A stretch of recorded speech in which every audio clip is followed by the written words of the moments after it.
After being closed for 412 days, Disneyland has finally reopened. It's so exciting to be back in the happiest place on earth, but what's different, what's new, and what surprises can you expect when you visit? It's all coming up right now.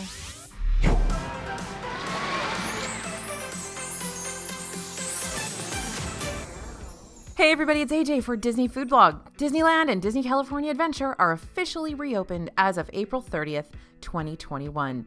Today, we're going to take a look at new procedures, crowds, wait times, and more. So let's dive in to find out what going to Disneyland is like now. All right, let's start before we even get into the parks with our arrival. We parked in the Mickey and Friends parking structure. Cars were parked in every space, so there were no spaces between like we've seen during some other theme park openings. Oh, and just a heads up, Disneyland is still only allowing California residents into Disneyland at the moment. So lots of other theme parks are allowing out-of-state residents in at the moment, but Disneyland is still only California residents, and we will make sure to let you know when that changes. Now, parking is also available at the Pixar Pals parking structure. The lots opened up at 6 a.m., and you bet there were people lined up at that time, even though the parks didn't open until 9 a.m.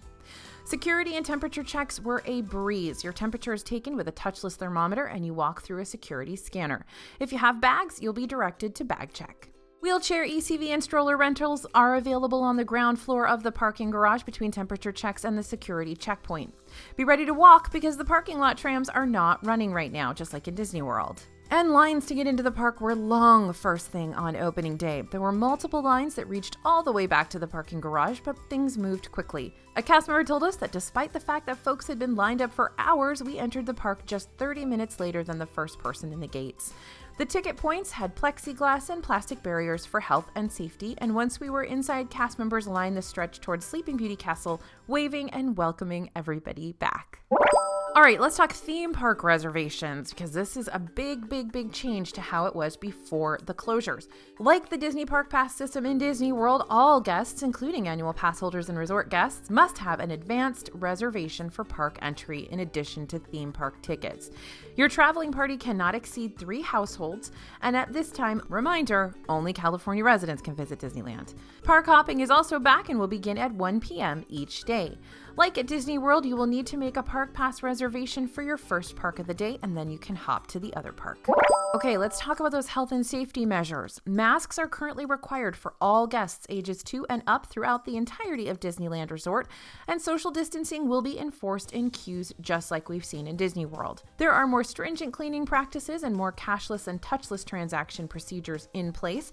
One thing that's different from Disney World is that when you're eating, you're only permitted to remove your mask to eat and drink in a designated dining area. And you'll see signs on benches and other areas that are clearly marked as designated dining areas. There are even curbs in front of Candy Palace, on the curb. It says this is a designated dining area, so you can sit on the curb and eat your food, but you can't sit down the curb a little bit to eat it.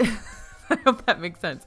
You will hear announcements like in Disney World reminding you of the health and safety guidelines throughout the day, and Disneyland is at severely limited capacity, only 25% of normal park attendance. Some areas of the park may seem more crowded, like Main Street or the Castle Hub right at park opening, while others appear nearly empty. And those are the same general things we're seeing at Disney World too.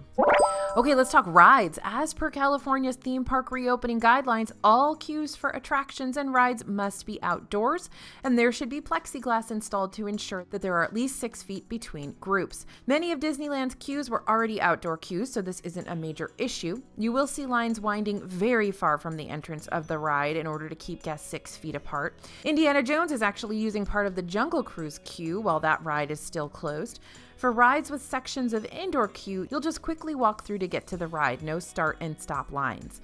Just a reminder, FastPass is not operating right now, but you can still use Disability Access and Rider Swap, which are running just as they did before the park closures. The exact protocol may differ between rides, but cast members are there to help you out. Social distancing continues once you get onto the ride as well. In smaller ride vehicles, it will be 1 party per car, and larger ride vehicles, more than 1 party was being loaded. Either plexiglass had been installed on the ride vehicle and or several rows of space were being left between different parties. Shows like the Tiki Room will also have blocked off sections to help maintain social distancing. California's theme park guidance also specifies that all indoor rides must be limited to no more than 15 minutes. Again, not a huge concern except for rides that have you indoors for a while, like Rise of the Resistance. The ride experience was shorted a bit by cutting out the first pre-show. The ride kicked off with the transport vehicle, and from there, the only difference was the addition of plexiglass to separate parties.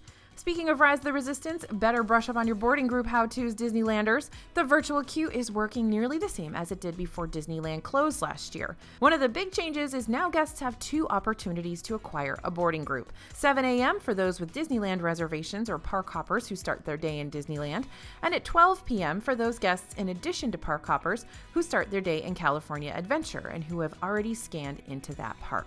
There are several rides that have not opened yet, like Jungle Cruise, which is now scheduled to reopen later this summer. The Matterhorn bobslides are also under construction, seems like they always are, right?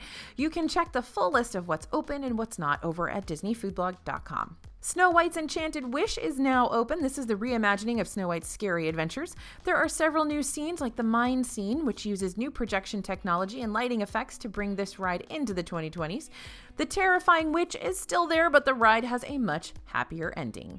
And the Haunted Mansion has undergone some light refurbishment as well. There's fresh landscaping and more headstones in the pet cemetery, and a new portrait in the entrance of the mansion. The stretching room will actually stretch in Disneyland because it is an elevator you just walk through in Disney World. So that elevator actually has to work and can only hold certain number of parties. Okay, moving on to characters. Disneyland isn't doing cavalcades like we've seen in Disney World, but you will see characters. They're waving and greeting guests from stages and other safely distanced areas in the parks. Mickey and friends were greeting guests at the train station in Disneyland, and we also saw Cruella on Main Street, Tiana in New Orleans Square, Jack Sparrow and Miguel from Coco, the Evil Queen and Snow White. We actually saw Red the Pirate as well. In California Adventure, we saw some Pixar characters, some Country Bears, and Black Widow. Okay, over to dining. You can make reservations for table service restaurants 60 days in advance, and we recommend doing that as restaurants are operating at very limited capacity, particularly for indoor dining, and those reservations are going to book up fast. Disneyland is using a walk-up waitlist for last-minute reservations. You'll find it right in the app. You'll see QR menus like we've seen in Disney World, and mobile order is the preferred method of ordering food and snacks from quick service locations, just like in Disney World. Plan to mobile order early if you want to eat at peak lunchtime. Those return windows get booked up fast. Make sure you have the Disneyland app on your phone to make reservations, check the walk-up wait list, or place a mobile order. Download that before you arrive and get your payment methods synced up to save time. Stands and kiosks are walk-up, no mobile order needed, but you'll be socially distanced while you wait for your churro or Mickey pretzel. By the way, the cart in Frontierland across from Big Thunder Mountain is the only place in the park serving Mickey pretzels right now. One big dining change happened over at Cafe Orleans, home of the iconic Monte Cristo sandwich, which I love, love, love. This dish now automatically comes served with the restaurant's Parmesan garlic pommes frites.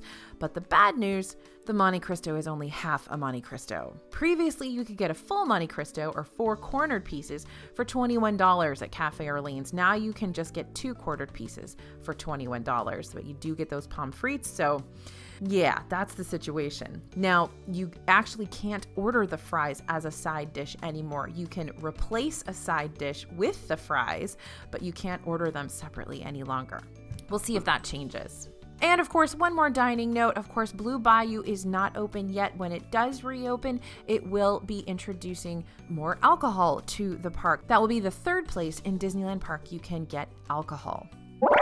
All right, shopping. Stores in Disneyland have designated entrance and exit doors like we've seen in Disney World. And there's some new welcome back merchandise to celebrate the historic opening, of course. The Magic is Back collection features tees, a mask, and a tumbler with a fun Sorcerer Mickey design. These items can be found at the Emporium, Elias & Co., and Disneyland Resort Backlot Premier Shop. All right, so let's talk about our actual experience at Disneyland. We expected some unexpected things to happen on opening day, but to be honest, things were incredibly smooth. Disney really has the social distancing thing down pat at this point after so many months of practice in Disney World. The parks aren't super crowded. That's because they can't be when the park is limited to 25% capacity. And lines may look really long and you might have to hunt for the end of those lines, but things move quickly, especially when you're cruising through any indoor areas of ride queues. Our experience with park hopping was smooth. We were able to head right over to California Adventure after our time in Disneyland and after 1 p.m. when the park hopping hours start. Overall, we had a great time in Disneyland over the reopening weekend. We can't wait to share more from the West Coast parks with you. And of course, Avengers Campus is opening June 4th in Disney California Adventure. We will be there to bring you all the details, so make sure to subscribe to the channel so you don't miss a thing. Thank you guys for listening. Thanks for watching. It has been really fun to bring you the latest and most updated news from Disneyland once again. As always, this is AJ for Disney Food Blog, and we'll see you real soon.